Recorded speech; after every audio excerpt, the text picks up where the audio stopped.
I'm Julia Coakley, Director of Operations at the MGAA. I'd like to welcome you today to our webinar this afternoon, which is being delivered by Calibrant. Before I introduce our presenters, I'd like to run through just a few housekeeping points. Please ensure your microphone and your camera is off. And if you'd like to ask a question, please use the chat button at the bottom of your screen. Your questions will be answered during our Q&A session. This presentation is accredited for CPD hours if it's relevant to your ongoing professional development, and the slide deck and the recording of this webinar will be available post-event. We will also be sending you a SurveyMonkey link to ask for your feedback. If you would be so kind to please complete this feedback. It's integral to everything we do at the MGAA, and we do truly listen to your comments and your feedback. So today's webinar, Portfolio Management, Is It in Your DNA or a Fashion Fad?, is being delivered by Simon Pollock, Managing Director, and Andrew Keeling, Distribution Director. Simon has over 25 years experience and an actuarial background. Simon has held several senior positions within the industry, including Commercial Director for Legal and General GI, Group Chief Actuary for IGI, and Head of Global Pricing Centre of Excellence for Zurich Insurance Group. Simon holds a first-class degree in mathematics from Oxford University, an MBA with distinction from London Business School, and an MA with distinction in philosophy from Birkbeck College, London. He's also a Fellow of the Institute of Actuaries 1999. Andrew has also over 25 years experience in the insurance sector, having held senior roles and relationship management roles spanning across the broker, affinity and corporate partner channels. He has held senior positions at RSA, Halifax General Insurance, and more recently Legal and General, where he was responsible for the management of the MGA relationships. Andrew is an associate of the Chartered Insurance Institute. So Andrew, if I might hand over to you. Yeah, thank you, Julia. So probably just worth pointing out that although Simon and myself both have over 25 years of experience, Simon's much older than I am. So there we go. But thanks, Julia. And yeah, welcome to everybody joining this webinar today on portfolio management. We wanted to run this session because it's the subject of portfolio management is really close to our hearts at Calibrant, because that's essentially what we do. And on our travels, we do hear different views and versions and understandings of what portfolio management actually means. It also seems to become an ever-increasing subject or topic of conversation within our part of the sector. And I think that's because MGA business and delegated authority schemes continue to grow. But also with that comes that oversight from capacity. They require much more stringent and expecting much more from MGAs in terms of how they manage and understand their individual elements of the business. The kind of two elements to this today, some of this is going to be absolutely blow your socks off, actuarial insight and understanding, and some of this might feel a little bit more mundane and more hygiene factors. But the point around that is having the data and the understanding and the insight into your business is one thing. Being able to apply that is also, is a very different thing. And the two do link together quite nicely to create the kind of end result. So in respect of the learning objectives today, by the end of this session, delegates will be able to, one, describe what portfolio management is and why it's important, explain how to undertake effective portfolio management within the business, list the challenges, common mistakes and pitfalls, and also explain the critical aspects of human intervention, and then finally outline the benefits of effective portfolio management. And Simon, over to you. Thanks, Andy. Good afternoon, everyone. So portfolio management is as Andrew says, a growing topic. It needs definition, so you know what you're talking about. And so we've structured our talk into three sections. Firstly, we're going to talk about the what it is. And in fact, the content slide here can form almost an executive summary because the main messages are shown on here. So we're going to define portfolio management as a process where human decision-making is informed by analytical insight. And all three of those are going to be important, and we'll see that on the next slide. And the decision-making is to take certain actions on how to refine and manage and improve your performance of the portfolio. And we're going to talk about what those actions are. or could be. Having defined portfolio management, we're going to talk about why you'd want to do it. And I think it's right to do it that way round, because unless you know what you're actually talking about, there is no why. So the reasons for portfolio management will be basically to support profitable growth, both profit and growth. But we will focus on profit because profit facilitates growth. And we're going to talk a bit about the challenges and barriers and why it isn't easy, but also we'll note that it isn't expensive. It's an organizational and mindset commitment, not a great big investment, which should be music to people's ears. And finally, and we won't spend too long on this because this is where the rubber hits the road on the actuarial stuff, and this is not an actuarial conference, but we're going to talk a little bit about what you would do in terms of analytical work to feed the insights that you need to make decisions. Okay, and finally, we'll wrap up under the how with how you would govern the process so that it's transparent and demonstrable. And without further ado, I shall move on to the what. We don't have very many slides, and they've got a lot of pictures. So it's like when you're 8 years old and you read comics. But that does mean that we will spend a little bit of time talking about the pictures. And in particular, this one is probably the main one that summarizes the message about what portfolio management is and how it works. So I will spend 5 minutes talking about this. So portfolio management, as we've mentioned, means different things to different people. For us, we're trying to narrow down the definition into this. It's a process, and the cyclical diagram illustrates a process where human decision-making, which is on the left side of our diagram, is informed by analytical insight, which is on the right-hand side of our diagram. So let's quickly look at this. There are 4 steps in a cycle that you would repeat, say, quarterly or monthly. You feed data in. You need data. You need premiums and claims. You need loss ratios, combined ratios. You need other types of data to enrich that as well. But the main stuff is premiums and claims. Updated every cycle, feeding into your process. Then the process will complete, and then new data will come in. And that will then you repeat the process time after time. And what that does, it creates a control cycle. Control cycle is a common concept in finance, actuarial modeling work, where you recognize that the landscape, the world you're trying to build a model of, is complex and difficult. The data is often unclear. The commercial context and the nuance of interpreting the findings requires self-adjustment over time and a lot of human experience.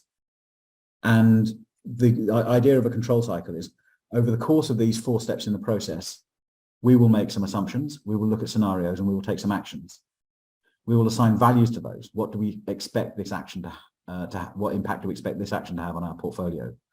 And then that is only valuable if you continue tracking that over time and refining your expectations from it. And if it doesn't deliver everything you want, taking more action or doing different things. And that's the idea of the control cycle. You know that you're not going to get this right in one go. And so you build a repeating process. It has the benefit, of course, given that there's a lot of analytical heavy lifting on the right-hand side of this diagram. Doing it repeatedly has the benefit that you're going to build a process in spreadsheets or in software or in the people who are responsible for things. And that by building this process, you're going to get an economy of scale effectively, because doing this as a one-off piece of work is a lot of effort. Building the process is only a little bit more effort, but then it repeats many times a year. So data feeds in, and on the analytical side, you're going to do 2 things.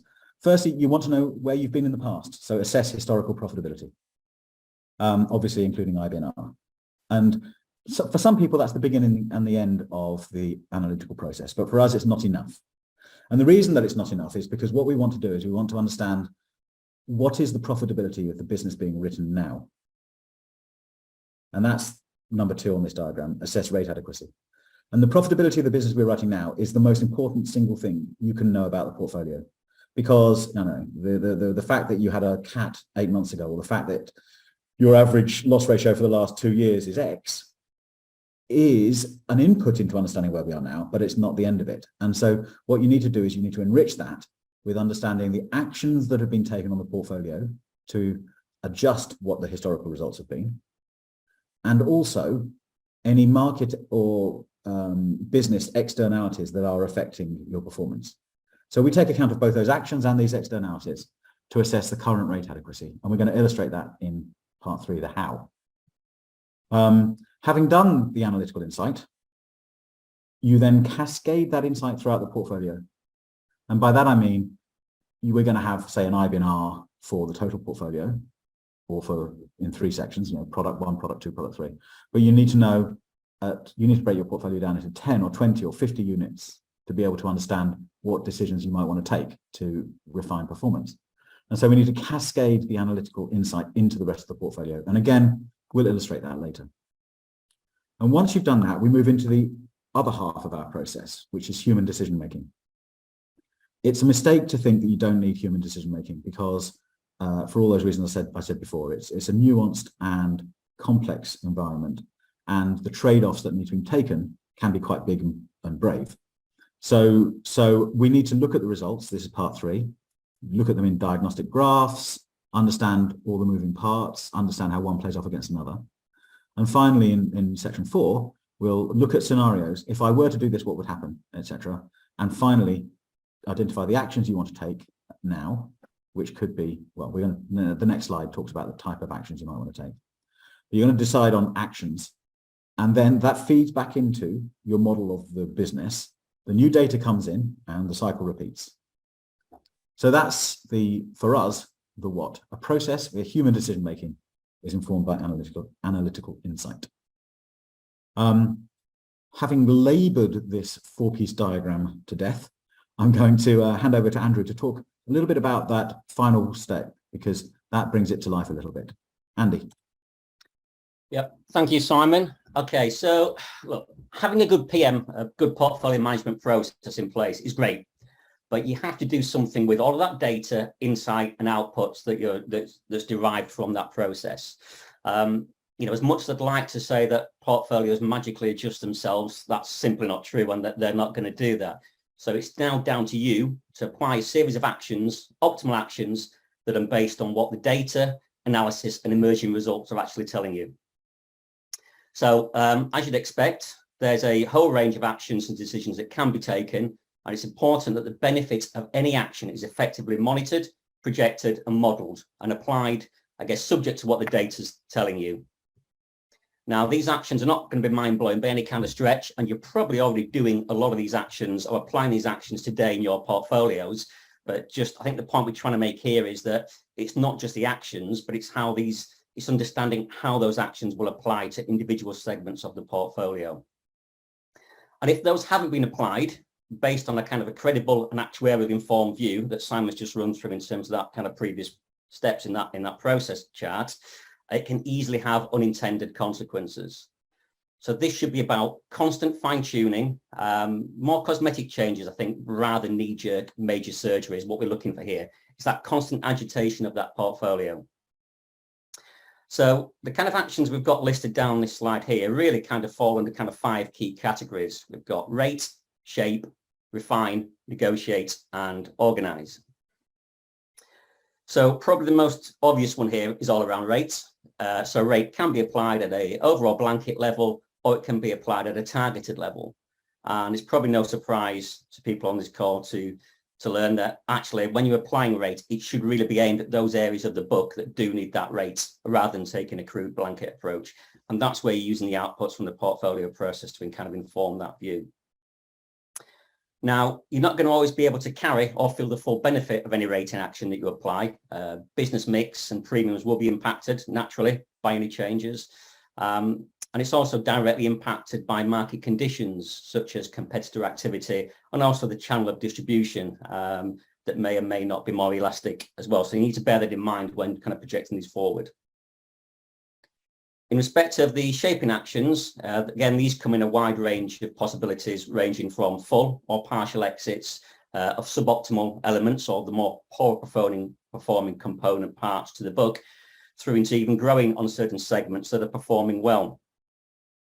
We also mentioned kind of open-eyed cross subsidies here, as it's quite common for a book to have a number of segments that offset, poor segments offset some of the more good parts of the book. And I guess that's fine to a certain degree, as long as that position is clearly understood and it's allowed for and taken into consideration when making wider changes on the portfolio. Refining actions, they can be more difficult to monitor naturally, but they're very much still part of the actions that you can take to address any areas on a portfolio. So again, probably most of you would have looked at policy wording changes to address areas, changing things like excess levels, managing systemic exposure issues, or even looking to introduce or exclude certain areas of cover. Now, these all have an impact on the book and the performance of the book, but typically you find these just implemented and they're very rarely monitored and measured to actually look at the actual versus expected impact that they will have on performance. Commission's another obvious one, and that has a direct impact as well on the operating ratio, and that can be used as an immediate boost if needed by changing the combined ratio. Changing commissions, however, is not always easy and straightforward or easy to control given the wider kind of competitive pressures and tensions that exist, particularly where there's sub-delegation of authority in place, or there's some key producing brokers and wider competitive tensions that impact the ability to make those kind of changes. I think finally, I guess worth pointing out that organising and taking a look at some of the wider operational parts of the business is always helpful. So, what's the data saying here? Are the operations performing effectively? Are they lean? Are they efficient as they could be? Are you making a change to your TPA, for example, or even looking at your claims methodology? This could simply improve leakage, or it could have a more fundamental change on kind of claim development patterns if you're changing the methodology here. And if you're doing that, that's really important to understand and track through, particularly when you're looking at reserving and projecting claims through to ultimate in the results. I guess the key takeaway here really is that all of these key levers are all parts that can be used independently or as one. But whatever you do, the key part is to really constantly monitor and observe the impacts that those actions will have on the portfolio and whether they're actually achieving the desired results. It's Simon, I think on to you. Thank you, Andrew. So if that's what portfolio management is, why would you want to do it? I think this is probably a question that a lot of people are asking themselves anyway, because we do see increased activity in this area. There are jobs now for portfolio management roles and ever increasing. There are functions starting to spring up in insurance companies around portfolio management. I think the realization is that all portfolios have untapped potential. This quote that isn't real, but it basically something along these lines you hear basically from every underwriter or every insurance manager. They always say, in my book of business, I know that a lot of it's good, but there's a part that's bad, and I don't know how to systematically find that part that isn't good. So I think I can say for sure, you can always squeeze better performance out of an existing portfolio. And one of the things about that 20% that isn't good is sometimes it changes. Sometimes you deal with the 20% that isn't good, it becomes better. And then another part deteriorates, whether that be a broker behaving badly or something in the market, competitive environment that means that what you thought was good last year is now no longer that good and it's looking more marginal. And so this is a dynamic moving feast. And therefore, that's why we want to repeat the process. Can feel like a game of whack-a-mole. But I also want to mention that we focus particularly on profits. And a lot of people say, well, I want to grow. I think I want to get the message across that the two are not completely separate. And in fact, in the long run, the only growth that's sustainable is actually profitable growth. And that means a focus on profits. If you focus on profits, you liberate your resources, maybe your capital, certainly the attention that you have to spend on things, to focus on growth. I mean, portfolio management itself can facilitate growth. You can say, this is performing well, we can cut out margins a bit and let the top line grow. But more importantly, and more often, what you can do is you can have something which is not a burning platform all the time. And that means that you can focus attention on growing new books of business or creating a new product, investing in a new distribution relationship. By looking after the profit of your existing business, looking after margins in your existing business, growth will follow. And that hackneyed quote I put at the bottom about pounds and pence, look after the profits and the growth will look after itself, is something I believe in. We have done this as Calibrant, and as a team, we worked together for many years beforehand.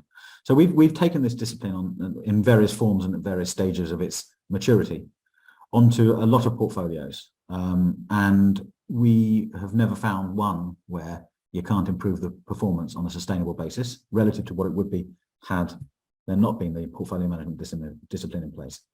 And this is rough. This is based on experience and anecdote, but we tend to see if you've got a large scale personal linesy book of business where margins generally are not that great, you can still squeeze 1-2% out of that usually. If you've got more of a big ticket specialty type of portfolio, it could be higher.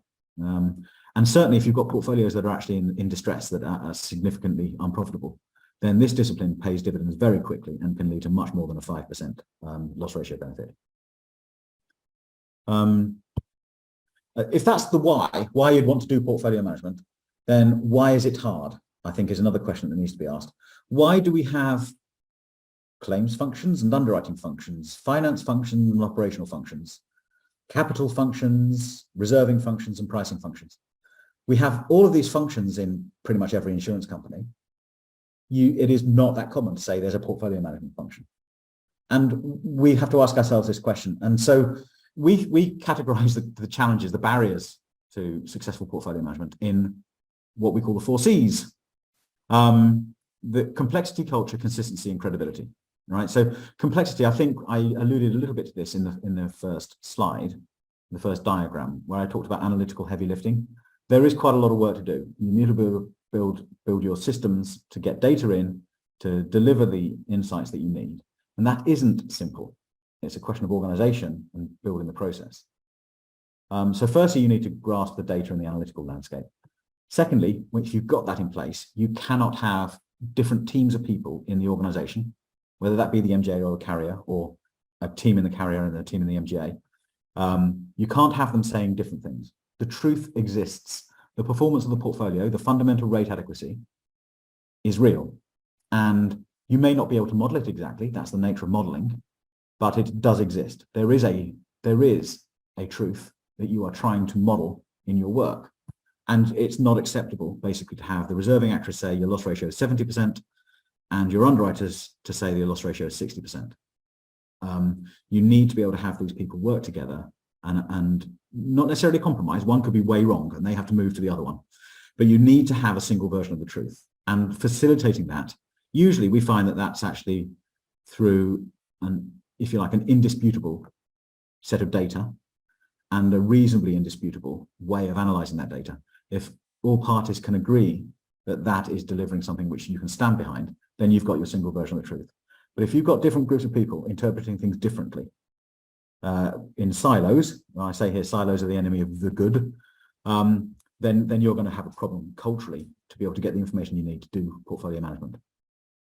Third one, goldfish has leaped from one bowl to another and now it's trying to get into the third. Consistency. As I alluded to earlier, a single one-off deep dive has some value, but it's a lot of work for time-bound, limited benefit. And so you need to build a process. You need to build that control cycle that I talked about. The idea that portfolios don't manage themselves, and portfolio management is a process, not a single event, is really important. And if you have these problems popping up, when you've got a process, it's easy to identify them and put them down, whacking that mold.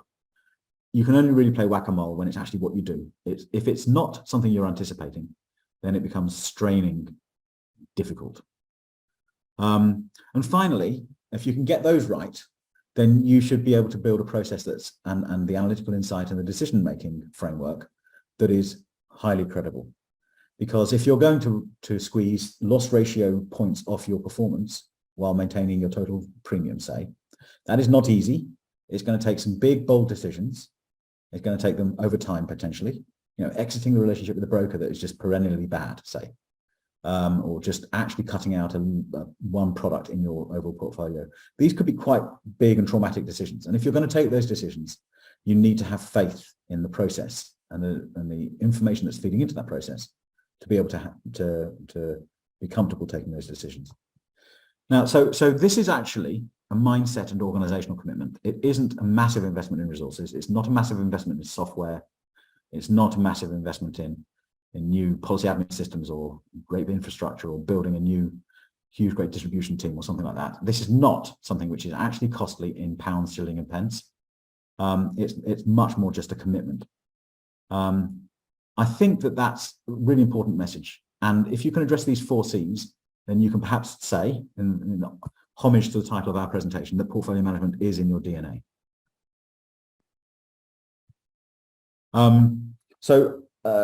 I'd like to move on to the third part.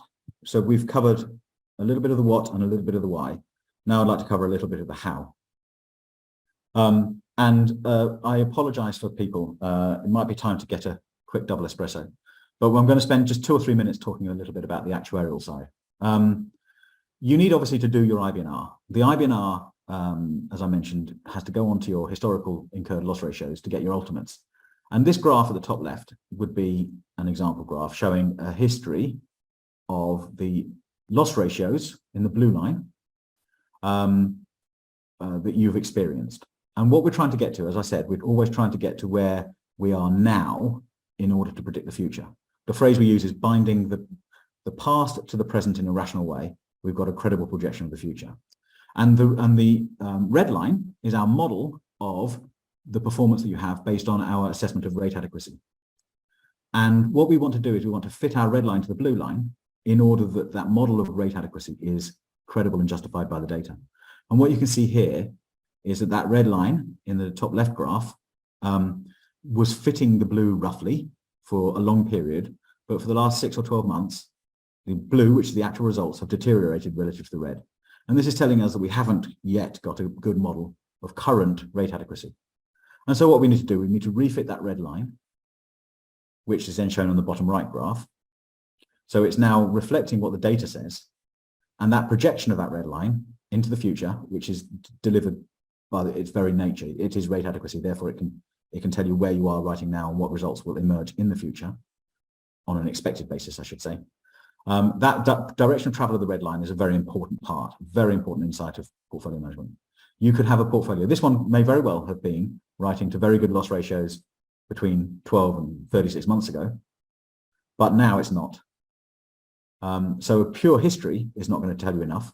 The direction of travel and where it's going and why it's taken that direction is very important insight. And so what we would do is we'd fit that red line to the blue line, and then we'd use the red line to project forward to tell us where the portfolio is now. Once you've done that, then you can feed it through that cascading throughout the portfolio and the allocation of results to the component parts. You can feed it into the human decision-making process, if I classify the actuarial work as not human. This is an example we show here, entirely made up, where we've got, we break down the portfolio into some component parts. Here, it looks like a fleet insurance portfolio, where we've got 7 or 8 different component parts. You could have more, of course.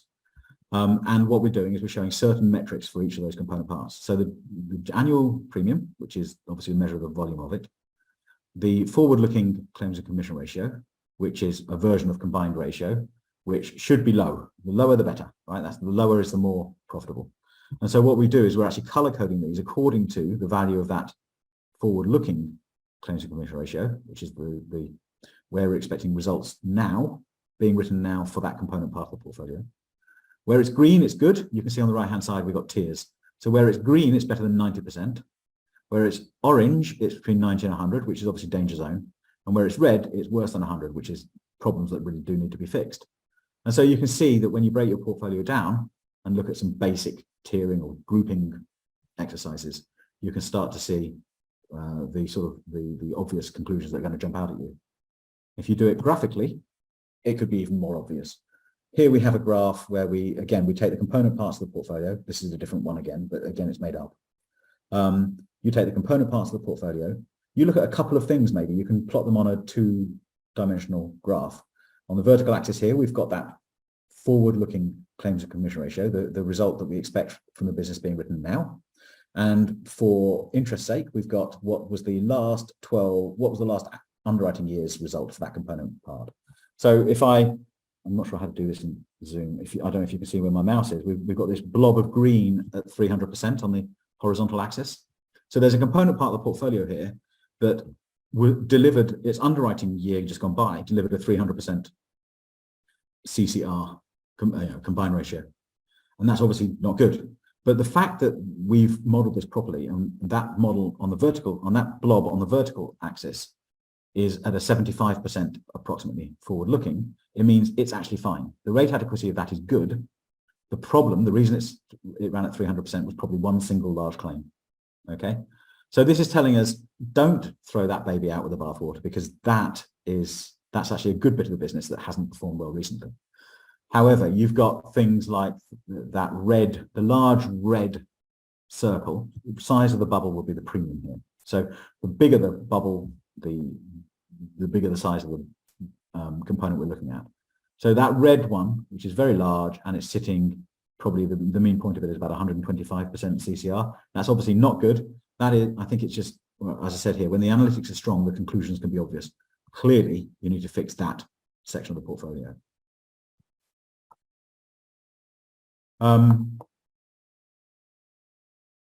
Always, in the first conversation we have with anybody about portfolio management, we get asked about data. And this is the last sort of, if you like, technical slide we have before talking about how you build the framework to govern this.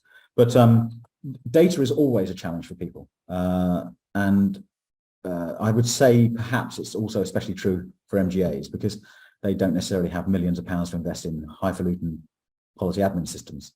And so you can find very often the data landscape is just disheartening. It can be just a sea of difficulty, misallocations, spreadsheets left, right, and center with 100 columns in and 1,000 or 100,000 rows being produced every month for every part of the book, right? And it can just be overwhelming. It's important to understand that for the purpose of portfolio management, what we're looking for is actually quite limited, okay? So the ideal world is where people have got very good data. And there are firms that offer data infrastructure services for MGAs and other firms to help them organize their data in totality.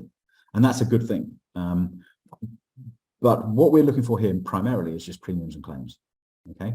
And that's showing on this diagram here, premiums and claims are the first thing dropping into our hopper. The other things, how you break your portfolio down, what assumptions you've made about, I don't know, large losses or cat exposures, the history of the rate actions you've taken, for example, what I would call the sort of informational data that enriches that core premium and claims information, all of that gets added to our hopper as well. But that's all we need. We just need premiums and claims for portfolio management. And if we can be sure that you are capturing premiums and claims, so long as we can take an assessment of the data landscape that exists, then building this portfolio management process, you start with the data, but you get through the data and then everything flows. And the data is a three-step process, right? Up front, you'll try and understand what the landscape is, what disparate sources are there. Two, you structure that data. Usually it's extracting premiums and claims in the right format, in the right way, month after month or quarter after quarter. And three, you build that process so that can be an automated data ingestion feed. Usually that illustrates and helps point the way to building a cleaner data infrastructure generally, right? It will be things like ensuring people who are coding things correctly and accurately every time. It's trying to ensure that there's as little free-form text going into data entry and much more structured tick a box to define things, so you've got a limited number of categories. That kind of stuff. Training of the staff who are going to do any data entry. Training of the brokers that perhaps might be feeding business to you to give them the right structure to feed to you, right? If you're dealing with 100 brokers, trying to make sure that those brokers are each populating the same data feed for you with the same fields meaning the same things, right? That onboarding process, you can get through this data problem as long as you know what you want to do with it. There is things that you can highlight in a way that can help you understand how to improve that process, but you will get through this and you will get it to a system, a point where the system can take that data and start doing all this wonderful portfolio management stuff.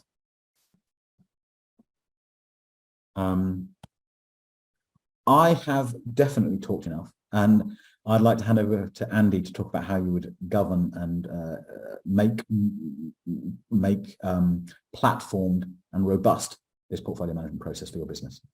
Yeah, thanks, Simon. So when we talk about governing the process here, what we really mean is about how we embed portfolio management discipline into the business, and having obviously a suitable framework in place that allows the process to operate effectively. Now, the format for achieving this is to put in place a series of regular formal governance meetings that include the outputs from the data, the insight and the analysis that portfolio management discipline brings. And these should focus on the typical hygiene factors you would expect, so looking at the financials, profitability, underwriting governance, operations, etc. Now, I'm sure most MGAs and providers out there do already operate a series of regular meetings or have a governance structure in place. I think the key question to ask yourselves is whether those meetings are really as productive and effective as they could be. And if you're not using the full extent of the data on the MI, as well as not having the appropriate structure in place for discussing and using that data, then they're unlikely to be truly effective. So the process really needs to be open and transparent with a single and aligned understanding of performance and a clear view of the direction of travel. If you don't have that, then it's really, really easy for conflict to creep in and start to arise, because you can have different views of performance. You can have one party looking at this on an accident year basis, one looking at underwriting year basis, one on forward looking, one retrospectively looking, and it just doesn't lead to a productive and kind of fruitful governance structure. Then the friction kicks in, and then essentially those sessions are just not going to be as productive as they really, really should be. So it's really important to be open and to share the steps, approach and analysis of the portfolio management framework with your carrier. And then using those outputs to form the basis of those kind of governance sessions. So each of those sessions that you have should be on a quarterly or a monthly basis, ideally a monthly basis, but they should ensure that they're really bringing into this the detailed MI from the portfolio management work, and that's at a real granular level. So looking down at the individual broker, the channel, the product, then planning and assessment of the individual component parts, and importantly, the modelling of those changes or actions that you may want to put in place. Where there are changes that you are applying, they need to be clear and time-bound. And again, responsibility assigned for the implementation of those actions. And critically, the ongoing analysis and the monitoring needs to be brought back into subsequent meetings so they can be discussed and tracked to see if they're delivering the required outputs. This isn't a kind of a fire and forget scenario. This is a constant process and analysis that needs to take place here. So a stable governance framework using good portfolio management discipline then supports multi-year deals, and it starts to align interests in a number of kind of key financial or commercial areas.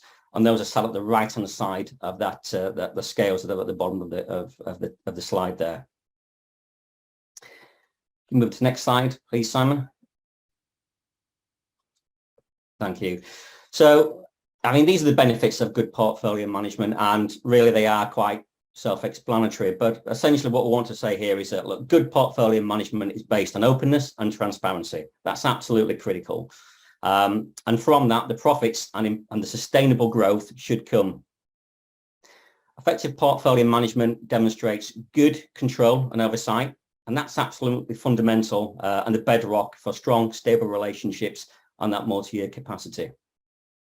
From an MGA's perspective, if you really understand your business and the component parts that are impacting the performance direction, and you overlay that with the constant agitation and actions to maintain and improve that performance, that is just going to give so much more confidence to the carrier. And as a result of that, conversations are more likely to be productive, aligned, and at that point, you've got a super engaged carrier there. So your capacity is going to be a lot more closely engaged with the business, but it's not going to be intrusive and controlling. And then I guess from an oversight perspective, there's kind of three areas that sit within here. I think first of all, carriers are then able to demonstrate to the regulator that they've got that sufficient oversight and control of a key delegated function. From an MGA's perspective, they may be looking to bring additional capacity into the relationship. They might be looking to, for whatever reason, they may need to find new capacity. And as part of that process, it's absolutely fundamental that you can demonstrate good oversight and control of the business that any carrier or future carrier is going to want to see. I think the final point there is that what's really important is that there's numerous stakeholders here. There's various boards, committees, investors, all with a vested interest in performance and who are going to require constant and appropriate oversight and essentially confidence that the performance of the business is being well managed. There's also a huge raft of valuable data, NMI, that's available that often goes overlooked, whether it's a data challenge or it's just not used effectively within the business. But good portfolio management allows you to extract that and start to enrich the data that you've got and use that in a productive and effective way. For example, that's going to allow you to carry out scenario modeling and what if analysis by whether that's exiting or changing certain elements of the portfolio. Identify the areas that you can improve, maybe optimize. Also supports the kind of continuous improvement through root cause analysis.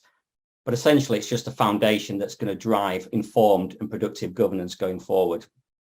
And if you have that in place, this gives you much greater control of your own destiny, allows you to plan ahead with a much more greater degree of certainty and adjust. So if the first sign of any kind of change in performance, you get a quick and immediate insight and visibility of that, and it allows you to make those kind of changes. And that's back to having the small, targeted, minimal changes rather than big knee-jerk surgery, which is not what either party wants to see. Thank you, Simon. So I think that essentially is the end of the session. So before we jump into kind of questions, just want to recap the learning objectives today. So hopefully now all attendees should be able to describe what portfolio management is and why it's important. Explain how to undertake effective portfolio management within the business. List the challenges, common mistakes and pitfalls, and also explain the critical aspects of human intervention. And then finally outline the benefits that effective portfolio management brings to the business. So I think that's the end. So thank you before we get to questions, thank you for your time this afternoon. And back to you, Julia. Thank you, Simon, and thank you, Andrew. That was a great presentation. A lot of detail there, so I think everybody will be thankful for the comprehensive slide decks, but I appreciate that. I have actually, if I may, I'd like to go straight into questions. And my first to you, good presentation. Does that precede a challenging question, I wonder? Good presentation. Simon, you mentioned that you need to understand what actions have been taken recently in the past that may be flowing through into your performance. Have you got an example, some thoughts of how you would forward project the impact of those changes into the future beyond just overall rate changes? Yeah, that is getting to the absolute heart of what the evaluation of the current rate adequacy, as I was calling it, is, and it's crucially important. And it's a super piece of insight to ask that question, actually. So suppose that you had an action that took place 3 months ago. If I look at a 5-year history of earned loss ratios, the action, let's say it was exiting a component part, or it could be putting a new rate structure in, it could have been tightening up a policy wording, or any other type of action, right? If you took that action 3 months ago, you firstly just need to know about it. It needs to be codified in your approach, right? So stick it in there and stick a value on it that says, I'm expecting this action to have on that part of the portfolio this loss ratio impact, okay? Now, as I say, that 5-year history of earned loss ratios will have very little impact of that action by now. However, in the model, you can put that action in, which actions usually are taken on an underwriting period, right? Certainly any action like rating or product change, it affects the products from that point onwards in that section of the portfolio as they are written. And so there are two points to make on that. Firstly, you can assess, even though a 5-year history won't have much impact from it, because you know the action took place, you can zero in on the period since that action and work out what small marginal effect it should have had, and then compare that with it. Just if it was 3 months ago, the last 3 months of earned results, if they are actually the opposite, you won't be able to validate the full quantified value of that action by now. but you can certainly get early indicators as to whether it was taking the desired directional effect or not. So if you thought it was going to improve things and things have actually ticked a little worse, something's gone wrong probably, right? You need to be able to move. When I talked about the allocation part, the cascading insight throughout the portfolio, one thing I glossed over because it is quite technical, but it's really important, is the ability to move seamlessly between underwriting and accident year. And that's how we would measure that action. So you took an underwriting period is important to understand because that's where the levers that you pull will take effect, right? Accident period is where you would measure the effect of those levers, typically. But so it's important because you've got something you're trying to measure that it's on an underwriting period that you're measuring on an accident period. And so you need to be able to take all your data and all your insight and all your assumptions and cascade them smoothly between underwriting and accident period. And of course, the control cycle mentality takes account of this as well. So if this action was only taken 2 or 3 months ago, I assign a value to it. Let's say I'm expecting that part of the portfolio to have a 10-point better loss ratio now. You might say that 2 or 3 months in, it's just too early to be able to tell. But because it's in there and because it's codified, and crucially, because you've built a control cycle, you will know over time, 3 months later, and 9 months later, and 1 year later, you'll get more and more certain about the impact that action has had. In reality, you're going to have a bunch of actions. And so what you do is you make an assessment of the totality of those actions. And that's where you start steering the portfolio through the control cycle, constantly testing whether the aggregate value of those actions is what you expected. You can steer the portfolio back to where it should be based on the increasingly confident results you get over time. That was such a good question. I talked for ages about it. Sorry. Thank you. No, we like a thorough answer. Please don't apologise for that. So I have another question for you. How can the data challenge, sorry, I'm going to start that again. How can I turn the data challenge from a resource draining firefight to where it's a hygiene factor that's always present and accurate? That's also, a good question and it's quite tough. I mean, I suppose one of the most important things is you need to build this process, right? I talked about this a little bit in the data slide. You can do a one-off piece of work. As I said, we're very confident. We do this many, many times. We're very confident in getting through a nasty data landscape and pulling out what we need. But that doesn't necessarily solve the long-term problem. And so the only solution to that basically is that you need to take data seriously. Make sure that you invest in people that understand data. If the data is right, the rest of it actually becomes really quite doable. But if all the time you're fighting data, then it really does hamstring you. So a little bit of investment in data people, training, and ensuring if you understand the data flows in the business, where data is coming from and how it gets into your systems and your boardroom, understand who's responsible for it, make sure that they've got standards, make sure that there are objectives that they need to meet, make sure they've got the right training, they understand what they've got to do, right? And as much as possible, turn the data process into an automated process. Unfortunately, that question can't get a generic all-time answer because just like that old War and Peace quote from Tolstoy, something like every happy family is the same, but every unhappy family is unhappy in its own unique way. And I find that the data problems are just, wherever there are data problems, they're always unique to that particular situation. And the only thing to say really is invest in it, take it seriously. And if you've got an interesting one for us, let us know. Thank you, Simon. I have another question. We have plenty of time, I believe. What are the practical steps an MGA would need to understand to get an idea of time scale and resource commitment? That's probably a bit like how long's a piece of string kind of question. It's a good question, but I think just picking up from Simon's answer to the last question, I think every MGA's kind of challenges are a little bit different. I think what would be helpful is to just have a poke and a prod around to understand what data exists, how easily is it able to be extracted, and just take essentially have a look at the current state of play within an organization. It's not a long-term process or commitment. We have for example, at Calibrant, we have business analysts who can help evaluate the kind of current state of play around what kind of resource or work would be needed to move forward. But if anyone wants to have a kind of conversation around that and wants to understand more, then by all means, yes, just drop me a line or Simon a line, and we'll be able to. I think it's fair to say, actually, it's fair to say that's also something, let's say, a cultural or qualitative assessment as well as a quantitative assessment, right? So if you've got a situation where there are conflicts either within the business or between MGA and carrier about what good looks like, that's going to be a more challenging situation than if you actually all know what the targets are and it's just a question of measuring them. So I think every situation will be different. Undoubtedly, building a sort of building the process.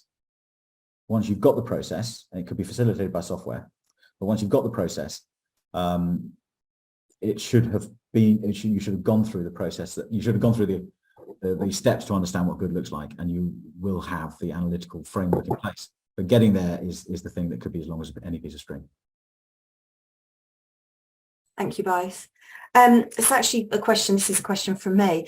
In your experience and with those, whether they're cover holders or fully blown MGAs, what's your experience of the disparity between kind of what best in class looks like in terms of data infrastructure and data analysis versus less so robust? Do you find most MGAs or cover holders are there or thereabouts, or is there still too much of a disparity between best and not great? I think the latter is probably true, Julia. So one observation that we've actually got, interestingly enough, is the quality of performance in terms of underwriting profitability is not necessarily correlated to quality of data. We have seen situations where the data is good and clean and plentiful and abundant and delivered on time, but the performance isn't great. So that's where you can, those are scenarios where you can say, actually, it's quite easy now to take that. The starting point has been done, and I can seek the 1 to 5% portfolio benefit from building the portfolio management process there quite easily. In other circumstances, the data, some people don't have a bordereau production system. They don't have, the bordereaux are actually produced. They're in a different format every single month. They're not saved in a single SharePoint site or something like that. It just exist in emails. And so you can, the sort of the landscape varies massively from MGA to MGA. And it's fair to say the engagement and the understanding of that performance and that data varies massively from carrier to carrier as well. Yeah. Okay, that's really interesting. I think when a lot of people network, they're always looking when people network, they're looking to see if they are there or thereabouts with their peers. Are they exceeding what their peers are doing? Are they lagging behind, or, as I say, there or thereabouts? And I think with the whole data landscape, and, we do get tired, I think, of saying this sometimes, that certain things are just not going to go away. And the use of data analytics, data platforms, I think the need from carriers is just going to get greater, and expectations are going to be higher. But as we know, the investment is, can be quite substantial for a relatively small MGA. So, it's good to know. Honestly, it's not good to know. It's interesting to know that there's still quite a disparity there. There's a reason why there are some successful businesses who are, let's call it, selling data infrastructure services to MGAs particularly, right, and carriers. When you don't have a single respected £20 million policy admin system, right, which almost no MGA will, there is a gap, and this gap, as the beautiful world of capitalist commerce does, is filled with firms that come in and help solve that problem. And we find that some of these firms are excellent, and I would recommend that anybody that thinks they've got significant challenges in their data landscape to seek out the available services that may be offered. If it's just overwhelming and you don't have that knowledge and staff inside your business, then solutions exist. To the extent that it's getting data only for portfolio management, Calibrant is brilliant. To the extent that it's a broader data challenge for everything, that was beyond Calibrant. We focus only on what we do. But there are people out there that do really, really good services for MGAs. Thanks, Simon. I'm conscious of time now. We're just 2 minutes to 2, so it really just leaves me Well, to say. may I just, sorry, I thought just something popped in my head, Julia, sorry. No, go ahead. We have written an ebook on portfolio management. It's going to be, PDF'd. It's going to be published probably around the end of this month. It summarizes some of the things we talked about today, but obviously goes into a lot more detail. And if people would be interested in seeing that, would they let Andrew know by email, please, if that's all right? I think email addresses are on this call, on the slide deck. So if anybody would be interested, it's free, but we think that it's a field that where it takes some thought leadership, and it needs someone to define what things are. We're making our valiant best efforts, as you know, and so we're going to write that up. And if anybody's interested, please let Andrew know by email. That's okay. Perhaps you'd allow the MGAA to store that in our resources library. It'd be branded Calibrant, because I think that's something that, many of our members would be very interested in. So brilliant. Yes, of course. Yeah. That would be great. That would be fantastic. Simon, do you just want to pop up the last slide, I think, after the question? I think yes. There Sorry. you go. Thank you. Good idea. That's the email address in case somebody does want to Perfect. get in touch. Sorry, Julie. No, that's okay. I was just going to say thank you both ever so much. I think it's a fascinating presentation. We really do appreciate it. As I said at the top of the meeting, this is recorded, so it will be available within your dashboard and on the MGAA YouTube channel within about a week. We will send the PDF of the slide deck, and that's a very kind offer of Simon with the PDF of the portfolio management ebook. That would be very much appreciated. Thank you to our delegates. Thank you for the thank you there in the chat box. I hope you've found it interesting. Please do complete the feedback that we send you post-event, because, as I say, your feedback is incredibly important to us. And if you have not yet registered for the MGAA conference on the 6th of July at Old Billingsgate, please do so. It's going to be an incredibly busy event. It's not only open to our primary contacts, it's open to all of the staff of our membership. So, as I say, if you're not registered, please do register and come along. It'd be great to see you there. So thank you all for joining us. 2 o'clock. Have a great afternoon. Thank you. Thank you. Bye-bye.